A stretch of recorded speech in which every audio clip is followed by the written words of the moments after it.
and welcome to the Wolves Report. I'm Ryan Lester and thank you for joining us for episode 89. Apologies for my voice on its way out.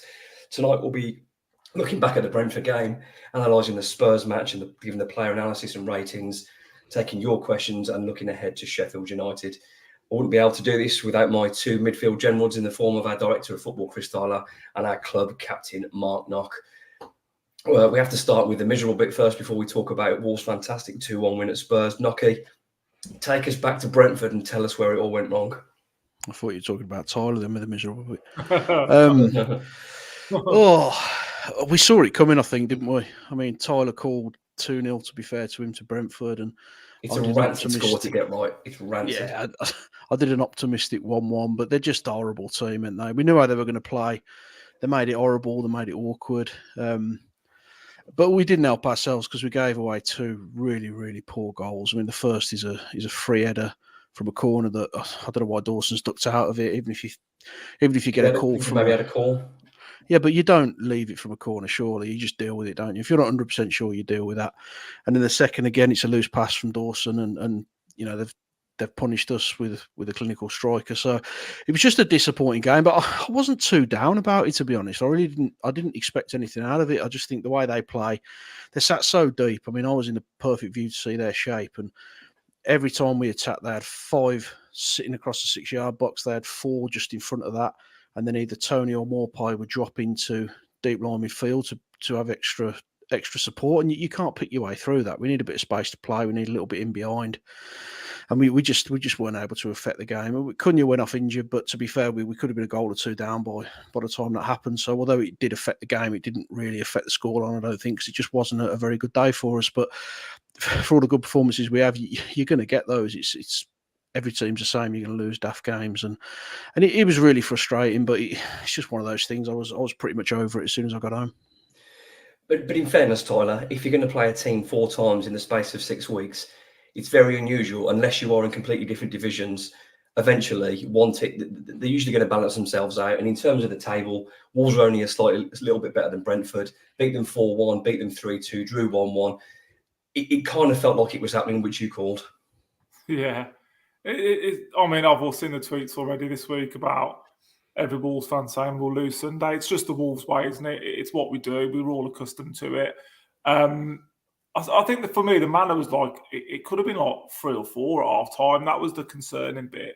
And it was just a game just full of mistakes, wasn't it? Every chance we gave them first half was self-inflicted. And like Knocky said, so was the second goal.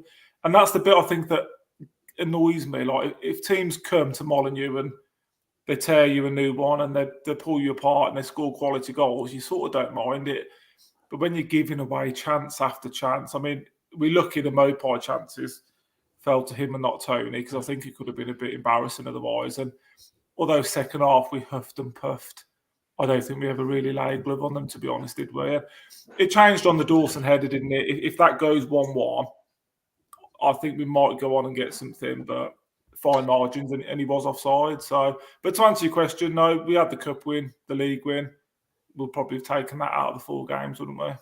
Well, if we looked at the table like we did a couple of weeks ago, we talked about the games we should win and we shouldn't, but we've kind of done it in reverse, because to go and slap Chelsea at Chelsea and then to go and win at Spurs and deserve to win both games and then throw on the poorest performance against Brentford, it's proper rollercoaster Wolves stuff. But I know it's frustrating against home, but I do think we'll get more out of beating Spurs like we did the weekend. It's just a matter of taking it into the next game now. But anyway, we'll move away from that quickly. But although I would say, even though quick as well, I know, yeah, although I don't think we were that poor.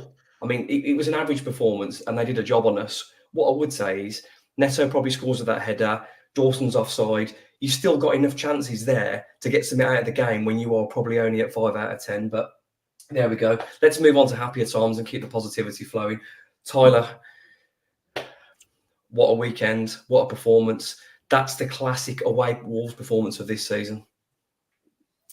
Yeah, I think I tweeted after it was perfect. And I genuinely think it was. Apart from giving away that sloppy goal, I don't know what more you can do, to be honest, to go to a place like that and your game plan to totally come off. And I was sort of watching it and I was like, never in any danger of us not winning that game, and that was a really bizarre feeling. But I was just waiting for us to score first half, and then you think, well, you've had your chances, don't you? Huang's missed a sitter. You know, it had a feel to me, Tyler. It had a feel of Man City a few years ago when you kind of wasn't expecting it. You had lots of chances in the first half, and they were coming, and you're thinking we should have a couple of goals there. But they just let you play, don't they? The arrogance of the top 6 teams is they don't change anything in game, or they don't try and nullify you because you're little Wolves. They just let us keep going and going and going. And we were pinching it off them. We were breaking. I mean, when it got to 41, 42 minutes, I said to my son, oh, that's probably our chance gone first half. We'll go with it 0-0. And then you score from the corner. So, you know, like you said, sometimes it doesn't happen how you expect it to. The second goal is as clinical a goal as you'll see, isn't it, on the counter-attack? And that's perfect as well. But we'll talk about it. There were so many positives. I thought Semedo was outstanding. I don't remember Son having a touch of the ball. And we're talking about, on his day, Son is one of the few world-class operators. Yeah, in the league. And I don't remember having a kick. For Semedo to pocket him, it was incredible. I know there's been some questions about Semedo recently, but what he did such a good job on him. But yeah, delighted. 2 midfield against their 3. No idea that we had a man. I know Maddison sort of drops deep, but no idea. We didn't let him get in pockets. We didn't let him play.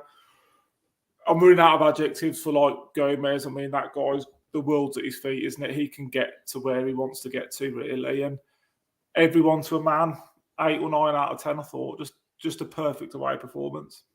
Lockie, if you were someone that just looked at the stats and didn't watch the game, you'd say Spurs were unlucky. 71% possession, 15 shots, more than double Wolves passes. But it's not what you've got; it's what you do with it that counts.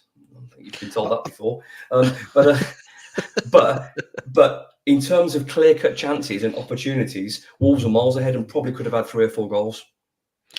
Yeah, I think Tyler touched on it earlier, actually, when he mentioned that it's the Wolves' way to lose to Brentford and to go and win that. But it's more of a victim of the system that we play, because we are set up for games like that. That's why we beat Chelsea twice. That's why we beat Man City, because we break probably as quick and as efficiently as anybody else in the division. And I count Man City in that as well, because the speed that we turn the ball over, when you've got Neto breaking one side, you've got Huang with his pace, and the movement from the 2 midfield as well. We are electric when we get that ball. And the second goal kind of epitomised that with the way that we broke from the corner.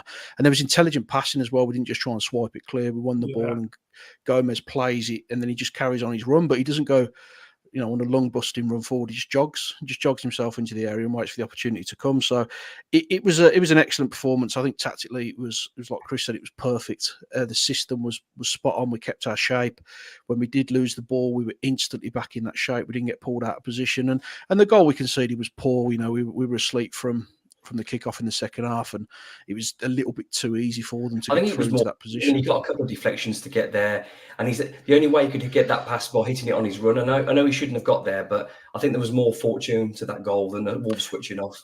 Yeah, but at the same time, Dawson should deal with that. I mean, it was a bit of a powder puff tackle, wasn't it? You make sure you get in and stop it. But it's kind of splitting hairs, really, because the performance itself is what we're focusing on. And it was outstanding. It was just so disciplined. The tactics were there. We knew exactly how we wanted to play. And as Chris said earlier, it was Spurs don't worry about us. And teams like that, they tend not to worry about us. And that's where they get hurt, because we can clearly got a game plan when we go into these sort of matches, and we know how to play. And I think we were all a little bit concerned with the loss of Cunha, how we're going to react to that. But it was just a really intelligent performance. I don't think Spurs had a shot in the first half on target. I think they had one that went over the bar, but we kept them quiet. And to do that at free-flowing Spurs, because I think they're a really good team. I think they've got an excellent manager, and to do what we've done to them twice, you can't do that if you're a bad side. And O'Neill, once again, absolutely spot on. I think they said it on TalkSport earlier on today, Tyler, that they talked about Gary O'Neill went on Monday Night Football and described how like one of the games when he beat Spurs didn't learn, and Wolves did exactly the same again. Tuck in, frustrate, break fast. It was another Gary O'Neill tactical masterclass. Oh, yeah. And obviously I predicted it again, didn't I? The 2-1 win, like I predicted the 2-0 at Brentford. So that's good as well for my own, my own backing. But I just thought he got it so right. And it's naive of these big teams. That it's all well and good, but I can see a few comments here. Little Wolves come to town. They don't care about us. They don't care about what we're going to do or how we're going to play. They're not bothered. And it is an arrogance and it is a naivety. And I mean, the joy Neto was getting, Sarabia, the space. I mean, like Nocky said, it is the perfect game for us. I'd much rather go there than what we've got coming up on Sunday because absolutely. Sunday, unless we score within the first 10 or 15, is going to be a slog, and they're not going to give us the space, and they will respect us. And like Nocky said, the teams that don't show us respect, that's who we do well against. And it's not a fluke, like you said. Look at the teams who've got the results over. I think it's a tiny criticism you can have of this season. It is those missed opportunities against the teams we could potentially win the games, but then you may well lose the other ones that you expected to lose. So it all evens itself out, doesn't it? I mean, Wolves did have the benefit, Nocky, of their two flying fullbacks being out before the game, but equally last time, I mean, they're looking at their team there. I would say that was almost their strength. Sarr was back in, Basuma was back in, Maddison, Son, Kulusevski, and Richarlison. That's probably as strong as their team gets. Their two main centre backs. Just their fullbacks out this time. But one of the things I was really pleased about was the joy that Wolves were getting on that right-hand side. Nelson Semedo, I think he put Sarabia through at one point, and it just the freedom that guy's got now and the confidence that he's playing with and the belief. I like Ben Davies, but he got absolutely murdered by Wolves on Saturday afternoon. Yeah, I really like Semedo. I think he's top drawer. When he first came in, there was a few questions about him defensively and how he could get beat, he could switch off a little bit, but he's taken out of his game. And we talked about it earlier actually on our group chat that if he could get his attacking abilities right and he could start creating a few more chances and scoring some goals, he'd be one of the best wing backs in the division. So it was a really disciplined performance. What I like about him now is he knows when to break, he knows when to hold. He's got that very switched on, sensible approach of when he should be doing it, and he's almost telepathic with Ait-Nouri as well, because one of them will go and the other will stay, and then they're tucking back in to cover the three centre halves as well. They're just drilled. Everybody's well drilled, and they're in a position that they're comfortable in, and they know how they want to play, and they know what they're going to do. And I think Son Heung-min's the prime example. Every time I've seen him, he looks absolutely phenomenal. He looks like such a good player. He's fast. He's intelligent, he's skillful, he can score goals, but he's never scored a goal against Wolves. And a lot of that is down to Nelson Semedo because he has him in his pocket every time he plays him. He's just one of those players that Son can't play against. And that's the biggest compliment you could probably pay him. Yeah, I'm delighted for Nelson. And I know me and Tyler had a bit of fun at Brentford. There was one supporter behind us that did not like Nelson. But from that moment on, I don't think Nelson's put a foot wrong. And he's been absolutely sensational. There is a question coming about his form comparing him to other fullbacks in the division. I think there's a couple better than him, but I would certainly say I would put him in the probably top 5 or 6 right backs in the league for his performance now, because he has just been sensational. And the bit we'd questioned before defensively, he's been fantastic. And if you can stop world-class players like that, then you must be doing something right. He's sort of just on it. I think he just seems to have calmed down a little bit. He was just a bit erratic, wasn't he? He seemed a bit panicked at times. He just looks calm, composed, mature now in what he does both ends of the pitch. And at either end he was erratic, wasn't he? He'd get to the byline and it would be a poor delivery or silly tackles. But that's the thing I've noticed in him. He's almost just matured a bit. And very rarely does he go to ground. He's always on his feet. He's up and defending. Yeah. It's not elastic anymore. He's reading it better. Like Knocker said, his timing, his runs better. And you've got to give O'Neill credit for that, haven't you, really? I mean, I'm just looking through the chances as well. I know it was 2-1, and I know someone mentioned in terms of the 29% possession, but it's what you do with it that counts. And Wolves probably should have gone again when Hwangi missed one. Bellegarde's cutting at the end, he's missed one. Sarabia's missed one. On another day, if Wolves take all their chances, you couldn't say that was a fluke, because Wolves are creating against absolutely everybody. Yes, it suits Wolves playing against Spurs, but you've got to credit the manager again for the job he's doing and the way he's getting the best out of this team. And I'll hold my hands up and I'll say I didn't want wing backs again, but I think we've become used to wing backs in a bland style of football. This is wing backs with exciting football. I don't mind tucking in, because breaking football is exciting. It's exciting, and it must be tough, like when teams tuck in every week against you. But when your Wolves are in the position we're in, that's not going to happen. But you mentioned, could I just touch on that, mate? You mentioned the possession.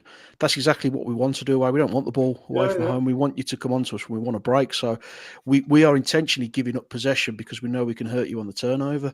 And if you look at the important stats, which is not the XG, as we know, but the shots that we've had on target, we have more shots than they did on their patch, and they keep winning on this ground. So I'm not a big fan of looking at possession or the statistics as general. I'd rather see the game and make a judgment on what I've seen on the pitch, and I thought Wolves were in control of most of that game, and we had a game plan that we stuck to and won it. So for me, it was, as Chris said, a perfect away performance.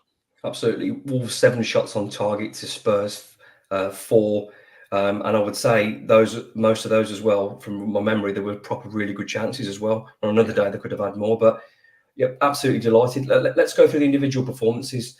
Tyler, Jose Sarr, can he really react to that goal? Is a little bit, if someone's coming at you that quick, what more can you do? Because keepers obviously making your body big, but what does he do from there? I mean, it's literally the only place the ball can go, isn't it? It's like dissected him. Like you could do it 100 times and it wouldn't go in again. I thought he made an excellent save from Kulusevski again, second half. Apart from that, he hasn't had a fat lot to do again, has he? Really? Which is crazy. Catching, and his kicking was a bit better, a bit more assured. So you're probably looking at, like a 7, aren't you, if you give him a rating? But that was a very good save. I don't think you can be too critical for the goal, because I think, like Knocker said, I think he's expecting Dawson just to wipe it out. He hasn't, and then he's off guard. And they always say, don't they, shoot early, don't let the keeper set, and he took it really well. But like I said, 9 times out of 10, that doesn't go in, does it? So I'm not blaming for that. I think it's an opportunistic finish. He's done well to get there. Dawson's been a bit quiet the last couple of games. Someone mentioned on one of the comments then, maybe he was worried about giving away a penalty. Turned out it didn't matter in the end, but I think he's had more luck than judgment when the ball's bounced left, right and centre and gone through. Off Lamina, it's gone the other way. And again, 9 times out of 10, that goes away from goal, but somehow it went towards goal. So it was just a bit of a freak, wasn't it, really? Nocky, tell me about Maximilian Kilman and Craig Dawson.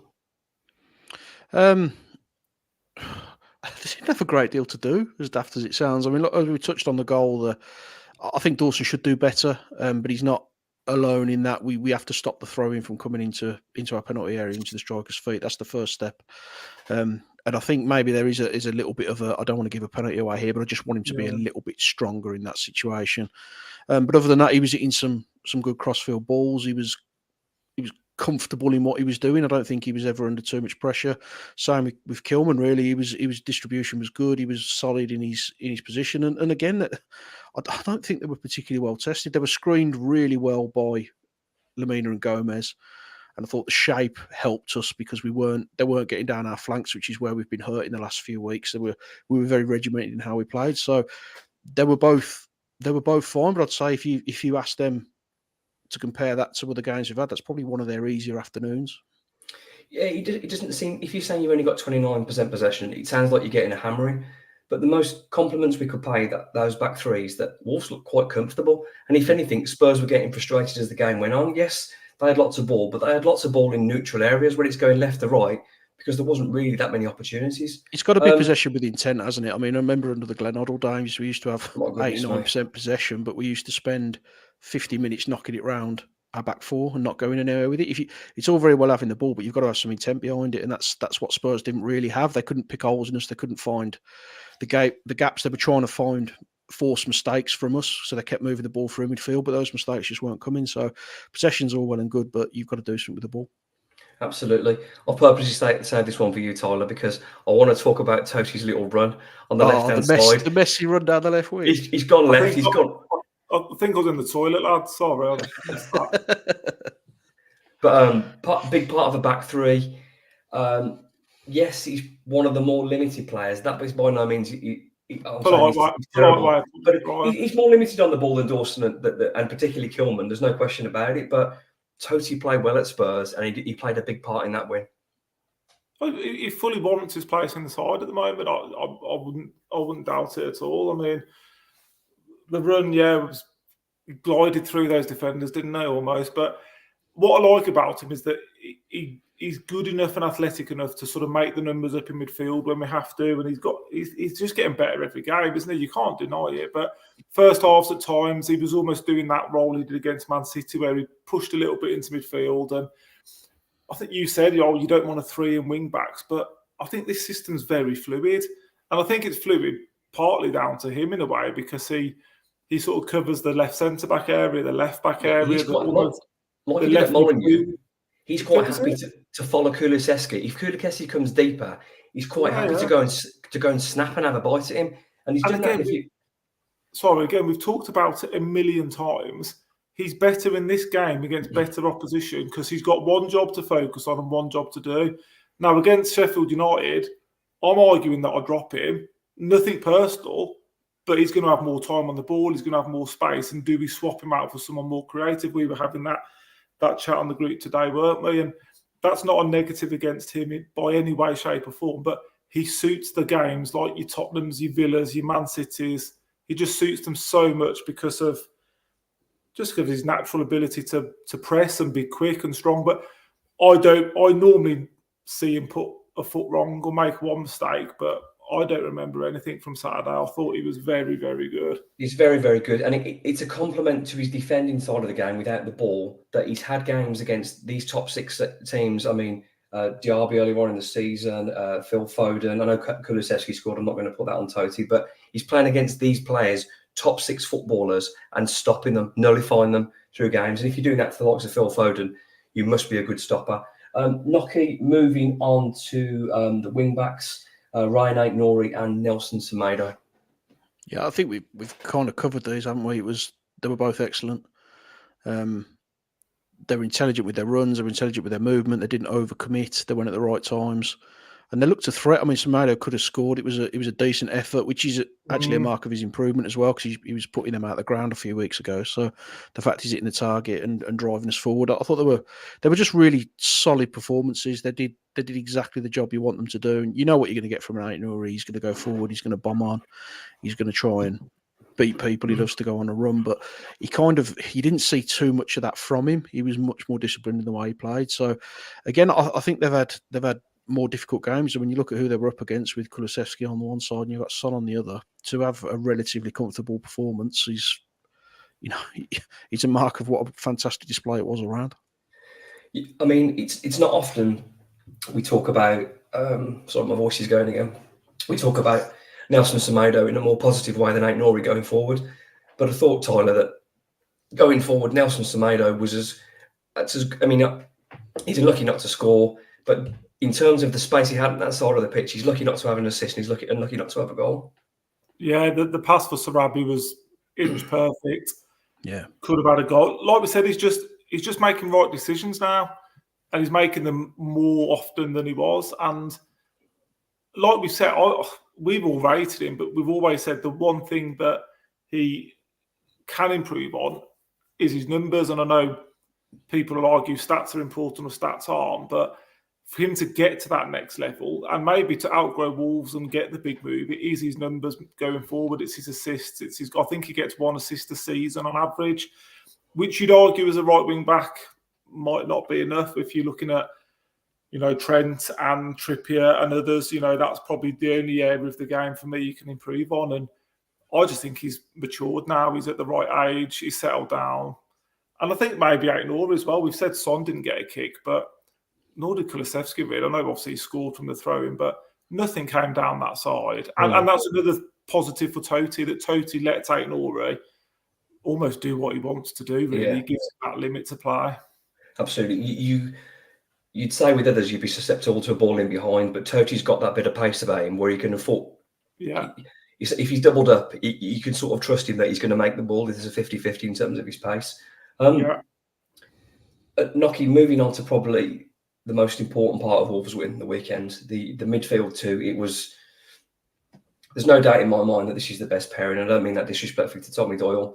Tommy Doyle, for me, has played an important role. But in terms of a partnership, what João Gomez and Mario Lemina offer together, I know I've seen some conversations earlier on today comparing them to Neves and Matinho, and I don't think you can do that, and I don't think you should do that. And the reason being is because it's a totally different style of play. These two couldn't have played that pure way them two just sat under Nuno.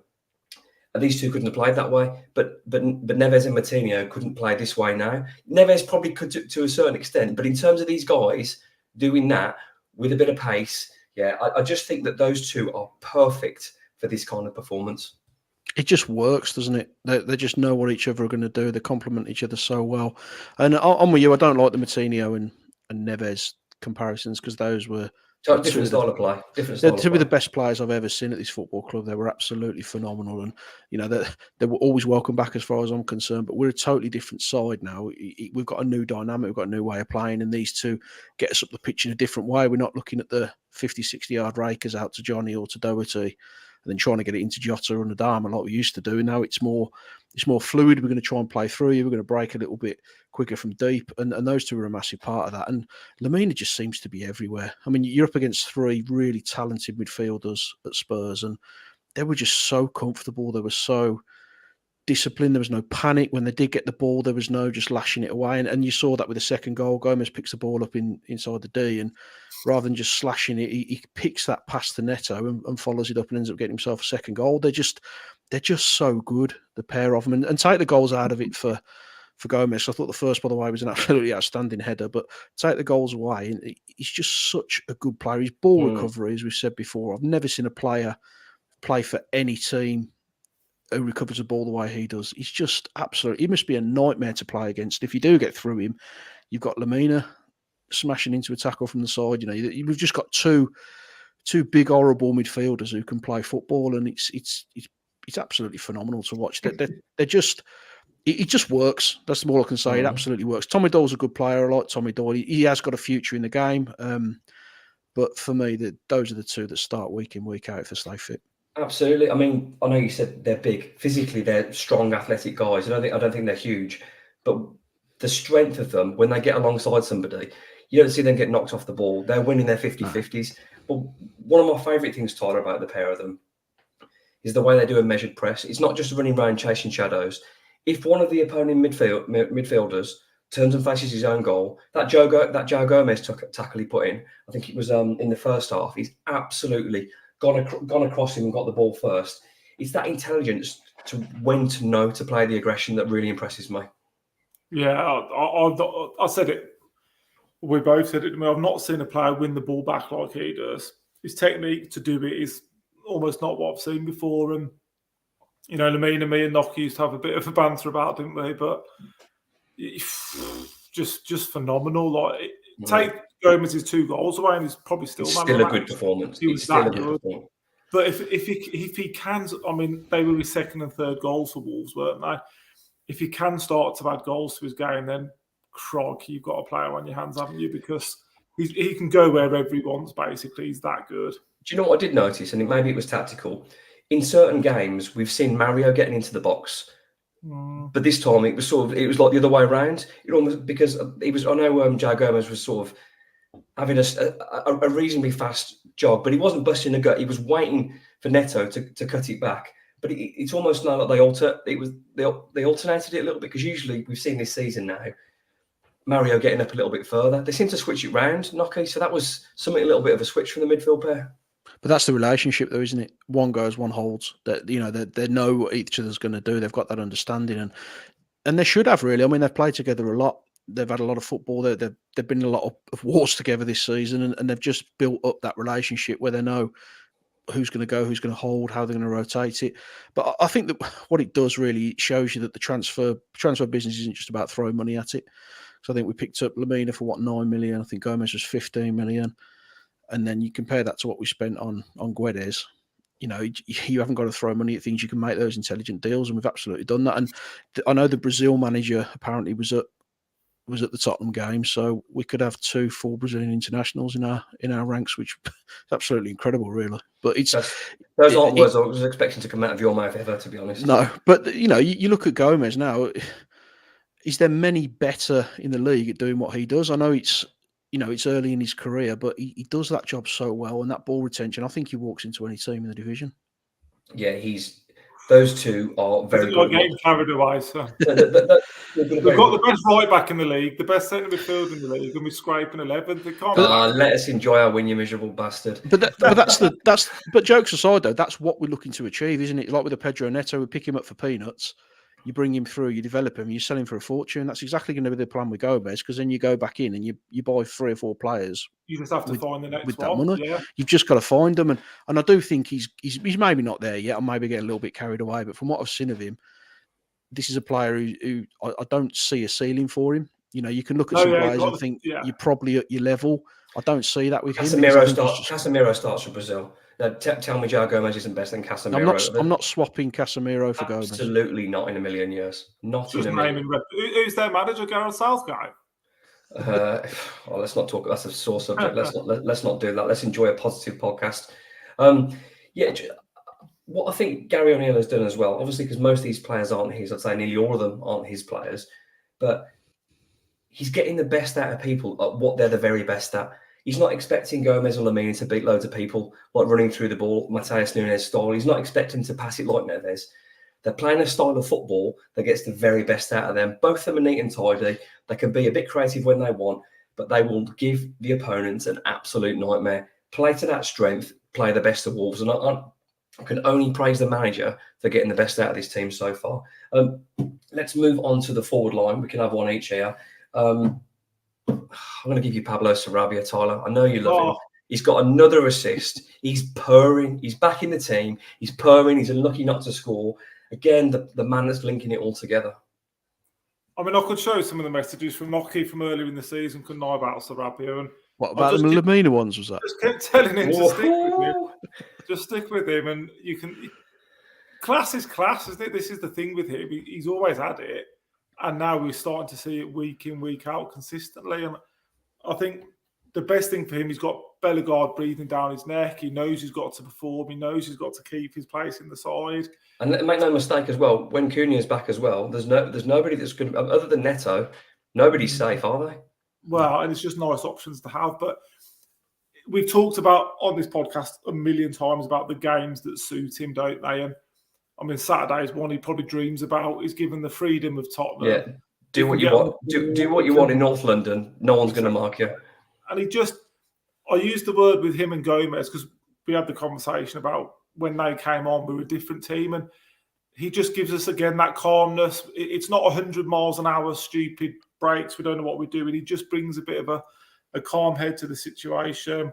His left foot's magic, isn't it? Another assist. He rarely gives the ball away, makes the right choices most of the time. And like you said, if you're talking value for money, I mean, £5 million, it does prove you don't have to just spend big. And we've got that nice blend of a bit of maturity with him and Dawson and Lamina. And then you've got, your Netos, your Gomez's, the youthful as well. So it's just a nice blend. But I thought he was very good on Saturday, probably one of his better games, but just suited him down to the ground, really. Absolutely. And he'll have a different kind of test next week where it's going to be tight and he'll need his talent again to open the door up. Just on Sarabia, I think that we did have a bit of back and forth around him at the start of the season, but I think that was driven around Lopetegui's intent to play him as a winger and trying to get chalk on his boots. But you look at the chances he had, both of them came from him just wandering around and disappearing into a central striking position. And that's the difference. When you've got a player who's got that, he's always had that quality, we could all see that, but when you've got a player with that ability and that level of talent and that way of reading the game, you don't put him in a solid position. You let him go and do what he wants, and that's what Gary O'Neill's done really well. And he's just popping up, and he'll come from nowhere, and suddenly he's on the ball, and he's always in space. You never see him receive the ball when he's got 3 or 4 players around. He has played well against Spurs, hasn't he? Twice, both games. But that's the mark of a good player. He has played really well against them. He knows where to be. He knows where to go, and you needed a manager just to say to him, "Well, all right, don't play on the right wing, then go wherever you want." And we're getting the rewards for that now. As you mentioned earlier on, you backed it with some evidence there, Knock. It is fluid, isn't it, at the moment? Yeah, you could see him popping up all over the place, and he's great to watch. Just on that really quickly, he's done it for Gomez and Lamina as well. I used to say Lamina was limited, but that's because J-Lo wouldn't let him cross the halfway line. You now see them both get in the box, score goals, and the first thing O'Neill's done is he's very quickly assessed, well, hang on a minute, I've got better players than he probably thought, because He's just given them all a freedom. They've all got a freedom to play football. I think they've all spoke about it. Sarabia is one of them, but I think the midfield too are a perfect example of that. Yeah, great point, Tyler. Great point. Whilst we're on you, Tyler, last but not least, Pedro Neto. Lots to talk about Pedro departing in the summer. I think he will go. I'm not going to begrudge him that. He's in the absolute form of his career. That run, he just went off. There's no catching him. Stopped, rolled it in. He's in the. Who can afford him? This is I've spoken about who can afford to buy him in this market, in this climate. Mm.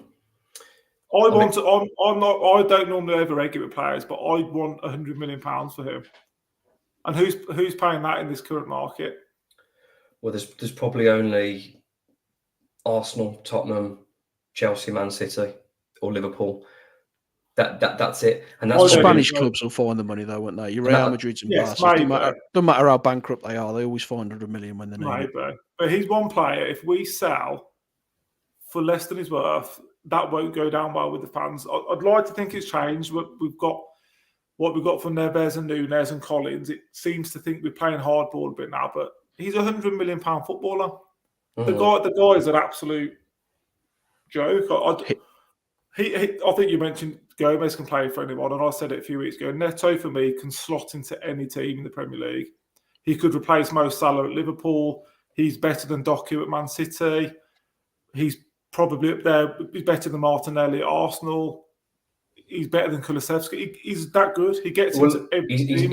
His numbers, his goal involvement per minute ratio, he's as good as anybody's in the Premier League at the moment. I mean, I think Ollie Watkins is probably top of that at the moment. I think he's got double figures assists and goals, and he's having an incredible season. Position, that wide forward position. Yeah. For me, he's the best in the league at the moment, by some distance as well. I'm sorry. I know I don't normally get too excited about our players, but he's the one that just has that X factor, isn't it? That bit that you don't normally see, you don't normally get. And the goal was just ridiculous. The fact he's gone the whole length of the pitch, turned and just played it on a plate. It's lovely. Making me smile thinking about it.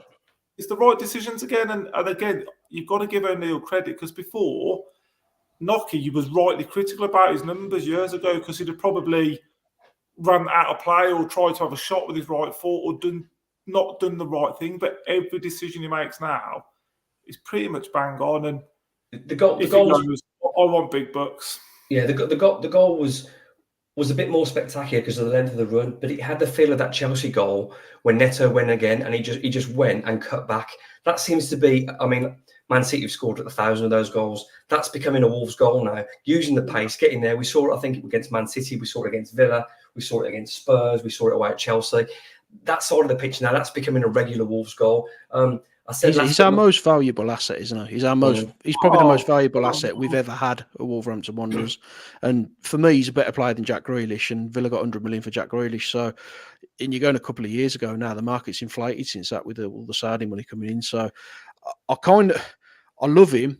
He's very injury prone. So for me, you're selling for 100 million quid. That's a full rebuild. That is an opportunity to push into the top 6 or 7 next season if you get that business right. So, well, if he keeps fit and keeps knocking in an assist every other game and scoring goals, then that's the conversation. If we can keep him fit, let's see. I mean, people saying about keeping him longer. I think it's inevitable. Pedro's getting, and he'll want to go. Let's be real. He'll want to go. He knows he's at the peak of his powers now. This is his big opportunity to almost pick his football club of anyone who can afford him. So he will. And I won't begrudge him that in any way, shape, or form, because the season he's given us this year, what he did to the Albion, all the performances he's put in.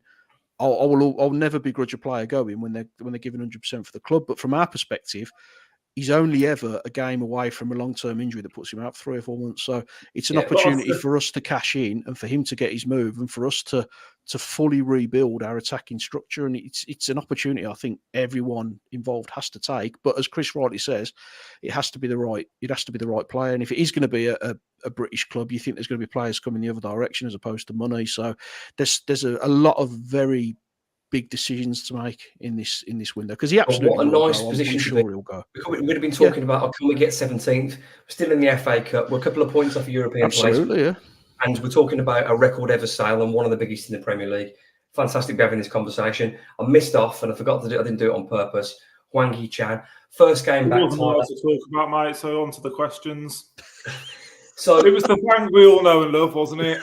I mean, the one over the bar, but you know what? I mean, Tyler's going to be mean when you're being positive, Nocky. He's back in the side. He offers Wolves something a little bit different, doesn't he? And it's nice to have your top scorer come back into the side when Cunha's out into the long run. Yeah, he missed the sitter, didn't he? He should be finishing that, but there's goals in him this season in particular. There's opportunities and there's goals in him. So I'm glad he's back. I'm glad he's in the team, especially with Cunha being injured. Long term, does this? Well. He works very hard. Shift that was on Saturday. Defends from the front, and he does it very well. But yeah, what I like about him though, we talked about this before we started.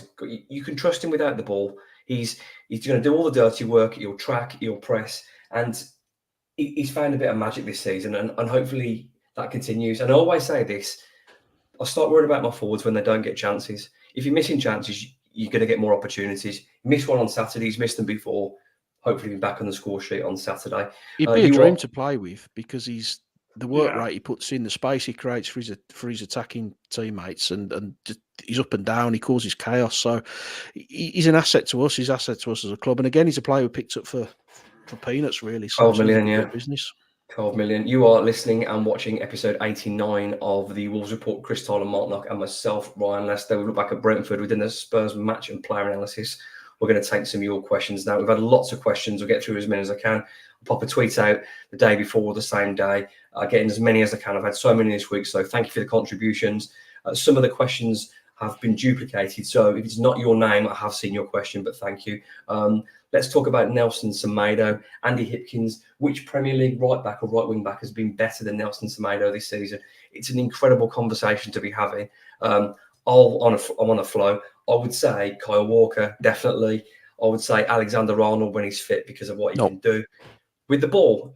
Defensively, there's no question that Semedo's better. Yeah, but that's your bread and butter as a wing back, isn't it? Your bread and butter as a wing back defensively, all round. Yeah, of course, Trent's a better player, but if you're talking purely in that position, I'd say Semedo's been more consistent. And he hasn't got goals in his game, but that's not his game. And a lot of Alexander Arnold's are set pieces and deliveries from wide positions. But if you're talking purely the role of a wing back, I think Semedo's been more consistent than Alexander Arnold.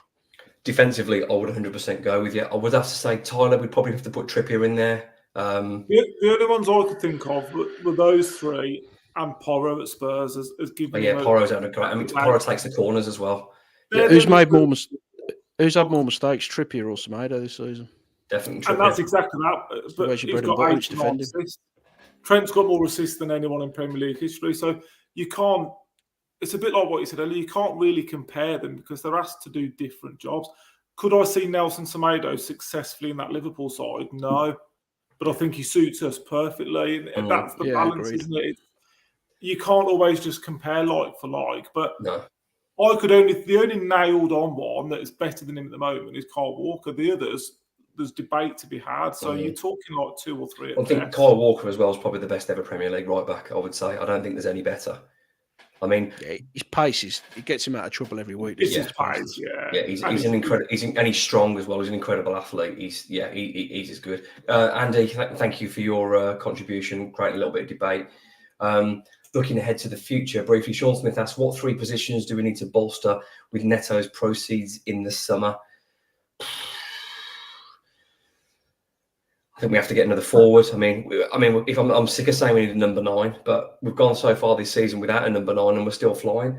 Difficult, isn't it? Because I would say probably the whole spine: centre back, centre midfield, and centre forward. But then it's obvious Mascara's been primed to come back next. Well, he's season. Starting now, and I did not see that happening. He must. Will be Simon there. Yeah, you've still got Doyle and Boubacar as your third and fourth. And we don't really play with a 9, so you're sort of saying these things, but when you think about it, it might not be that relevant. I think right wing back Semedo, he's out. He needs competition stroke backup. Yeah. Doherty's fine, but he's not going to offer you the speed of break that Ain't Nori or Semedo is going to do, and that's what we need.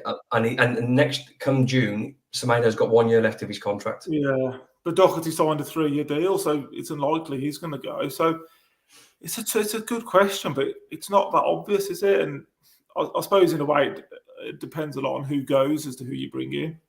Well, as well, I mean, I don't know how much you're going to get for Fabio. You say Guedes is going to go. Podence. And with Neto, Wolves are going to bring in, I mean, realistically, are we going to get 100 million for Neto? Probably not, but we're going to get well over 100 million pounds in transfers if all these players are sold.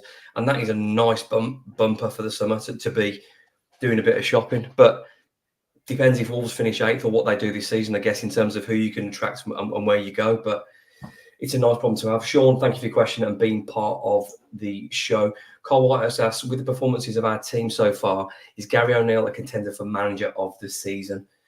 I mean, he had a bit of a bumpy start and a bit of criticism on the show, and probably warranted. But what he's done with some of these performances, Man City, Spurs twice, Chelsea twice, is with pretty much a team that isn't his. He's nothing short of fantastic. If Rob Edwards keeps Luton up, Rob Edwards has to be manager of the season. There's no doubt in my mind, regardless of if anyone else does. Yeah, I don't see anyone. If Rob Edwards keeps that squad up, it will be a phenomenal achievement for Luton and for obviously former Wolves coach, caretaker manager and player Rob Edwards. I think you have to look. Go on. I was going to say Villa get 4th as well. You'd have to put Emery in the mix, but apart from that, he's in the conversation. Absolutely. Yeah, that's where I was. I think Emery, because of where they are, I think Wolves are going to finish middle of the table, so it doesn't look impressive on paper. But then when you compare the mess we were in when he came into the club and the amount of time he had to work, and I think that's the biggest compliment I can pay him is that I'm worried about who our manager's going to be next season. That's probably the biggest compliment that I can pay him at this point. It's an interesting one with that, because I think everyone joked and laughed, and I'm glad they've rubbed it in their people's faces, because everyone loves an underdog story about Luton. They were going to be rock bottom. They were going to get less points than Derby. They've stuffed that down people's throats. Villa were kind of expected to be. They were the one team that people talked about. They would be challenging for Champions League spots. So yes, Emery's done well, and whether I like saying that or not, he has done well, and that needs to be acknowledged. Is it a surprise that Villa are around 4th, 5th, and 6th? I don't think it is. Would it be a surprise if Luton stayed at 4th? It'd only be in the mix if they finished 4th. Yeah, it's got to be. Because that's an achievement to break that monopoly they've got on the top floor. I mean, I'm not I've got no interest in Villa either way, but I think when you look at it, you take the emotion out of it. If Villa can finish in the top 4, that is an absolutely unbelievable achievement from when Emery took over, and they were 14th, 15th, something like that, and he's took them into the Champions League a season later. That's a massive reward, and I think he'll win it on that basis. But I also agree, Rob Edwards, if he can keep that Luton side in the Premier League, then he probably deserves it himself. But from our perspective, it's the job O'Neill's done for us. I had Wolves going down this year. That was where I thought we'd be because of the mess that we were in. So to be in a conversation for Europe, I don't really care who gets that award, because we know what he's achieved at this football club and in the circumstances that he's done. So he's way overachieved the expectation. Carl, thanks for your question. Great answers from Nocky and Tyler. Let's do a few more questions. Staff Mank says, who is the most important Wolves player at the club? I read this one earlier on and I had an answer for this, and I was thinking about it. I know it's sort of going away from the question a bit, but what has pleased me the most is Neto got injured against Newcastle. We're finished, recovered. Players have been getting injured. Like, obviously, Lamina had the tragedy with his family. People have been stepping up. We're not just a one-man band anymore. Like, Cunha's out, what we're going to do, we've lost to Brentford, bang, win at Spurs. There are so many important players now. But there's no real big-time Charlies there. There's a team and a group of players that have bought into what the manager and these coaches are doing. So, I mean, in terms of value, you'd have to say Neto is the most important player. You could say Wolves aren't the same without Lamina. But when these players have been out, people have stepped up. So, I mean, can you guys add to that? It's hard to pick one out, isn't it, when everyone's contributing? Yeah. I ignore him for me. I love it massive. But I think he's the one, I think, when he doesn't play, we can't replace. And I think we do miss massively.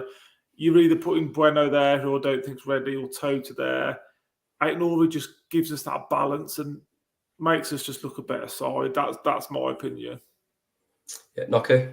Yeah, I wouldn't argue with that. I think last season we were so reliant on Neves. If Neves didn't play, Wolves didn't play. Yeah. Whereas now we've got a couple of superstars in Cunha and Neto. We know they're the two players most likely to affect the game in attacking positions, but it's spread out amongst the whole team. I think we feel it if anyone's missing, but then we've got players of similar quality to slip straight into those positions, so we're not feeling it the way we would have done last season if Neves wasn't in the team. So I don't think there's one outstanding player. Neto's obviously the most valuable player, but does that make him the most important player to us? It just makes him our biggest asset because of what he offers going forward. But I think it's just the balance throughout the team is the most important thing for me, and we've got that. We've just got it right this season, which is, it makes a bit of a change for us after recent events. Whilst we're on the subject of, thank you, Staffman, for your question. Whilst we're on the subject of Pedro Neto, Paul Somerset, Paul Nichols, and Jay Shadu have said, and they all raised the question of Pedro Neto's value for his inevitable departure this summer. We talked about it then. Tyler makes a really good point. Where is the money at the moment? I think a lot of teams got the wobbles in January because we've seen what's happened to Everton. I think we know what's inevitable is going to happen to Forest. Everton have got their hearing next week. First or second week of March, we're going to know Forest outcome. Teams are worried, and Wolves have had to make £75 million for a reason, because they invested heavily in January to keep the product safe, to keep Wolves and the brand that they've invested in so heavily in the Premier League. We had to pay for that this season. Whether the reset actually did as well. But Pedro Neto, Noki, we can ask 100 million, whether someone's prepared to pay it. I mean, you look at Pepe. Arsenal paid for Pepe 4 or 5 years ago. He went on a free, and that sold him for 70 million. For me, it's about keeping him fit, protecting him, taking him off, getting these numbers going to the end of the season, and then we can have a real conversation. It's so dependent on who comes in. I mean, if he was a top 6 player, you'd be talking 120 million anyway. If he was already at a Man City, he'd be going to a Real Madrid for 120 million quid. I think because of where he is, because of the club he plays for, my head says we'll get around about 70 for him. That's where I kind of think we'll be. But then when you say that, you look at Grealish, 100 million, you look at Caicedo over 100 million. If you're smart enough with how you do this, you can get the money you want, but you need a few clubs to come in for him. I think if we can get a bit of a bidding war going, then that gives us an opportunity. And there's chances for players at Man City. I mean, I'd love that McAtee from that they've loaned out to Sheffield United. Can you get a lot of money and a couple of players like that coming in? It's just got to be the right deal for us. But I'd love to think we could get 100 million, but my head says it's going to be around the 70, maybe nudging 80 with add-ons. I just don't think it's the market for £100 million player. We can add an extra 10 million on for an FA Cup medal as well. Tyler, for the I'm very much in agreement with Noki there. I want to be in the 100 million conversation. I'm not sure that money's around. You made a really good point earlier on. I am thinking around the 70 million pound mark now. Whether that's right or wrong, it's still an enormous amount of money, and if reinvested well, that takes Wolves up a few places in the table. Yeah, Knocker's nailed it. I've got nothing else to add that he hasn't already said there. That was the perfect summary on it. And I think I'm happy to take less money if you get a top quality player coming the other way. Like we've seen with Doyle, those transfers can work, can't they? So, and as we've just talked about, it's not all about the money. Like you sell Nunes for 55 and get Doyle for 5. I mean, what would you rather have? Do you know what I mean? It doesn't matter how much money you spend, it's what you do with that money. And I just like to think now our business is smarter than it was, 12, 18 months ago. And hopefully it continues. Paul and Jay, thank you so much for your contribution. Great question again to add a little bit of debate to the show. On Sunday, I believe at 1:30, it's a weird time, Wolves host Sheffield United. The three of us were at Bramall Lane to have our hearts broken when it's okay to handball the ball or foul or dive, whatever you fancy. I can't even remember which VAR it was. But it was a penalty from Silva, wasn't it? Wolves weren't very good, but equally, there was another injustice. Wolves have got a chance to put that right, but equally, they've got a chance to keep their Huddersfield record going when they managed to get doubled by the team, which is bottom. I thought the opportunity had gone when we lost to Brentford, but the follow-up result at Spurs was fantastic, Tyler. So this is a huge opportunity for Wolves. If they're to be in this conversation, I know people don't like this, this is an absolute must-win game for Wolves on Sunday. Yeah, and I think we will win. I am normally half empty. I don't see how we don't beat these. These are a pub team. Like, I mean, if that gets clipped, man, we're toast. Imagine that gets clipped. I've played with better players on a Sunday morning after 10 points. These are a pub side. Bar McAtee, I wouldn't go near any of them.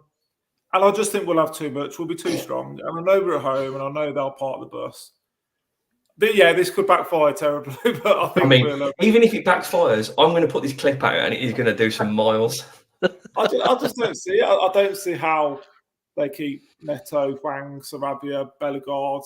I don't see how they keep them all quiet for 90 minutes. Brentford are a different beast. Brentford are an established Premier League They're team. professional stinkers, Brentford are, aren't they? World-class play. Like Ivan Toney, we didn't talk about him. He's borderline like top class centre forward. Yeah. He's that good. And he goes to Arsenal. Arsenal win the league. Yeah, they're brilliant. He's brilliant. They've got nothing like that. And that's my only question is, I think we've had a good chat about it today, a good debate, us three, haven't we? And Bully, like, is it the sort of game where you maybe try and tweak it to bring? Well, let me drop some of these questions up. So these I've saved these ones for there, and this is a really good point. Robert Carpenter, we struggle at home when teams defend deep. With Sheffield United, Fulham, and Bournemouth coming up, how does Gary solve this? So that gives you a background to carry on, Tyler. I think it's just what I talked about with Toto. I'm sort of thinking, is he necessary for this game? Or can you either put a Doyle in midfield to try and get in a 10 role? Can you put a Bellegarde in there and drop Sarabia into midfield to try and open things up? It's not a criticism against anybody or how we've been set up. It's just to think ahead and think, well, we're probably going to have a lot of the ball. So would you rather have a Sarabia on the ball or a Toto Gomez? That's the only reason I bring it into play. But Nocky's probably right. I don't think he will change it. I don't necessarily see it. But let's move it on to Paul now. Rob, thanks for. Let me just put this in the background. It keeps happening. Paul says, could we consider a change of formation against the Blades? I'm confident they will come and sit in, so the counter isn't an option. Just following on from what Tyler said there, Nocky, it's going to be tough. At Bramall Lane for the first 15 minutes, Wolves probably could have had a couple of goals. I think Cunha missed one. I think Nelson got forward a couple of times. It was a really good start. Then they took the lead. We equalised, and then when we had the heartbreak. So we've talked about it on the group chat. The only thing I see him doing is getting the wing backs up even higher. I don't see a formation change. Yeah, I don't. And we've got to pay him a little bit of respect. Any Premier League team you have an off day, we've seen they've lost. The game there, so. They've conceded 5 at home, 3 games in a row. Just get an early goal. They've beaten us at home. So game over. The early goal's the key. I mean, I don't think he'll change anything purely because if he does change something, someone's got to come out of that back line. I don't see him doing that. I don't see him pulling Totti out. I don't see him taking Dawson out.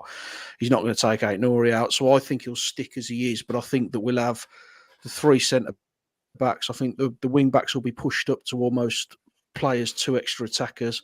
I think we'll have the 2 central midfielders will push further forward. And I think we'll just rely on the fact that we are better than they are and eventually we'll get through. But Tyler's right. You get the early goal, you bring them out, we probably win the game at a bit of a canter. But the longer it goes on at 0-0, it can become a little bit of a struggle. But I just don't see him changing it. I just don't see why he would do that when we've got the system in place that's working for us. And yeah, I know Brentford was a defeat, but it was a completely different game to the way this one's going to be. These are absolutely shell-shocked. So if we can just get that early goal, I think we're most likely to do that in the formation we're comfortable with. That's absolutely key. Just fitting that last question, we've kind of answered it already. Jonah asked, would you like to see Doyle brought in and Wolves go to back 4 this weekend? I kind of feel that it will look like a back 4 because I think Totti will move over and E89 will go that far up. It will look like a 4 because that's what we did at Sheffield. It didn't. I mean, Doyle played that day, didn't have a great day, and Kalajic played that day. He struggled in that game a bit. So there was a few off performances, but E89 was high up and Totti was over at left back. I kind of see that happening again, and I think the shape will sort of be twisted round to get the most about E89 and try and get an overload in the box for some coming up there. I don't think you can play Doyle and Sarabia in that game. I just don't think you need both of them. I think it's one or the other. So for me, Sarabia plays and Doyle sits on the bench. I don't see any reason why you would change it when we know it's a system that can be effective when we get it right. Yeah, Tyler, I don't see any changes. And I know I know you're an advocate. We've talked about it in the group chat. Let's go for it. Let's drop one on the back four and absolutely go for it. Is there not enough quality in the way we play and how much we can create to beat them with what we started at Spurs? Or are you concerned that they're just going to tuck in and bore us? The only thing we're not actually thinking about here is that Sheffield United need to win football matches. Yeah. They can't come to our place and get a draw. They need to win games. So maybe they don't come and part the bus like we're all thinking they will. Maybe they will come and have a go because draws are no good to them. After letting 10 in at home 11 in at home in 2 games. Yeah. I don't knock us right. I think if they do that, I still think we win the game. I don't see them keeping us out for 95, 100 minutes. It's just not going to happen. The reason it'll be difficult is because if they do put 2 banks of 5 in, you can be playing against anyone, and that's difficult to break down. Neto then can't get in behind. He can't beat 3 or 4 players. You need a bit of guile or a bit of luck sometimes. And that's the only reason I think we're all a bit apprehensive, because we know it's going to be 2 banks of 5. And, are we good enough to break them down? I'd argue we're not, because we haven't done it. As 2 banks of 4 or 2 banks of 5, static defence is where Wolves have struggled. They struggled against Brentford. They struggled away at Sheffield. It's traditionally where this group of players, and Wolves have been the last few years, to break down those teams that sit like that. But as you say, they need some points as well. But equally, I don't think Sheffield, I'm going to get myself shot as well, I don't think they're defensively good enough to tuck in for what's going to be the best part of 100 minutes and not concede. I don't see that happening. Will there be as much space as at Spurs? Not a chance. The only way there's space in behind is if Wolves score early and you draw them out, and then Wolves can try and pick them off when they can. It's going to be hard. We need to respect them. We can't go, because I think there was a bit of casual, not with the performance, but there was a bit of like, we scored 4 at Chelsea, we'll beat Brentford, and we got done with that, and we can't approach that game again on Sunday. Sunday's massive. If this conversation about being 8th, being a European place, and Wolves want to be part of it, it's an absolute must-win game. It's an absolute must-win game. Have to have a good attitude, respect them, keep our aggression up, and be positive, because I can't even believe we're having this conversation of how much Wolves have progressed and that they're actually in the running now. Finish above West Ham, finish above Newcastle, I think, and Chelsea. I think Wolves finish 8th, and I think that's European football. Been a fun show. It's absolutely flown by. We're at that time now when we make ourselves look silly and give you some of the worst possible predictions you've ever heard in your life. We'll start off with our happy clapper. Yeah, we'll start off with our hat-trick happy clapper and director of football, Mr. Chris Tyler. I think it's 3-0. Job done. Bang to open the scoring. My goodness me. Too good for him. Too good. Knocky. It would be the most Wolves thing ever, wouldn't it? To get double by Sheffield United. You could almost taste it. Honestly, I think it'll hurt if that happens. I think we'll have too much. I think 4-0 to Wolves. And I fancy Pablo Sarabia with an early opener, and then the floodgates are open. Floodgates. 2-0. What have you gone? 4-0. 4-0. You can't be the least optimistic. You got 3 as well. He's got 3. I've gone 4. Oh, what a pair of idiots. I'll go Wolves 5, Sheffield United 0. You know what? Why not? I can't go 2-0 because I think they'll score more than that. We'll go 5-0 Wolves, and we'll go with, I can't go with Cooney this time, going on. I'll go with Ryan Aitnori, an outside shot. This has been episode 89 of the Wolves Report. Thank you so much to our director of football, Chris Tyler, and thank you to our club captain, Mark Knock. I'll see you again after we have beat Sheffield United. Up the Wolves.